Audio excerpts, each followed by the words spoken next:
नमस्कार. सन्माननीय व्यासपीठ आणि व्यासपीठावर उपस्थित असणारे सर्व एक पक्षांचे कार्यकर्ते, सामाजिक कार्यकर्ते आणि या स्मार्ट मीटर हटाव समितीला संपूर्ण जिल्ह्यातून तमाम असा पाठिंबा मिळत आहे. आणि आम्ही आता 5-7 दिवस झालं बघतोय गुंटेवाडी चळवळीचे जनक, जय हिंद सेना पक्ष प्रमुख यांच्याबरोबर मी सचिव आणि प्रवक्ता असलेले त्यांच्याबरोबर आहे. आम्हाला सांगली जिल्ह्यातूनच काय पण महाराष्ट्राच्या प्रत्येक जिल्ह्यातून याबाबत फोन येत आहे. आणि दिल्लीवरूनही काही जे सामाजिक कार्यकर्ते आहेत, दिल्लीला एक मोठं आंदोलन होणार आहे, तिथल्याही लोकांनी दादाशी संपर्क केलेला आहे. तुमच्या सांगली जिल्ह्यातून ज्या वेळेला आंदोलन होईल त्यावेळी तुम्ही आमच्या सुद्धा आंदोलनाला एक व्यापक देशव्यापी आपण आंदोलन उभा करू आणि हा स्मार्ट मीटर हटाव. प्रत्येक तालुक्यातील कार्यकर्ते, तालुक्यातील नेते यांनी सुद्धा आमच्याशी भरपूर संपर्क साधलेला आहे की त्यांनी सुद्धा कुठे कुठे निवेदन दिलेले होती.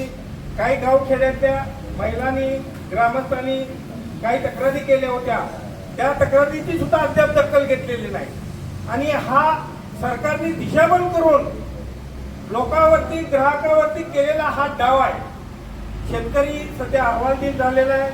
पावसामुळे शेतकऱ्यांच्या पेरण्या झालेल्या नाहीत. महागाईनं जनता होरपळून निघत आहे.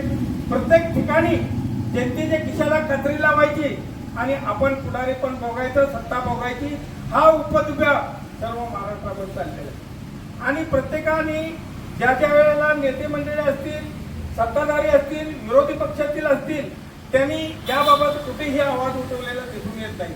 म्हणून चंदनदादाच्या नेतृत्वाखाली जी कृती समिती स्थापन केलेली आहे त्या समितीला सर्व भागातून उत्स्फूर्त आणि एक प्रचंड प्रतिसाद मिळत आहे.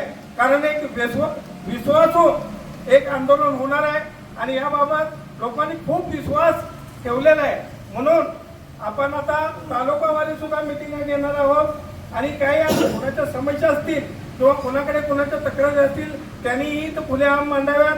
आपण सर्वांनी पक्ष, आपला जो राजकीय काय संबंध आहे ते सर्वांनी विसरून जनतेसाठी, लोकांसाठी आपण एकत्र येऊन रस्त्यावरची ही लढाई आपण लढायला पाहिजे आणि लढणार आहोत. आणि पुढची दिशा आपल्या सर्वांना दादा सांगतीलच.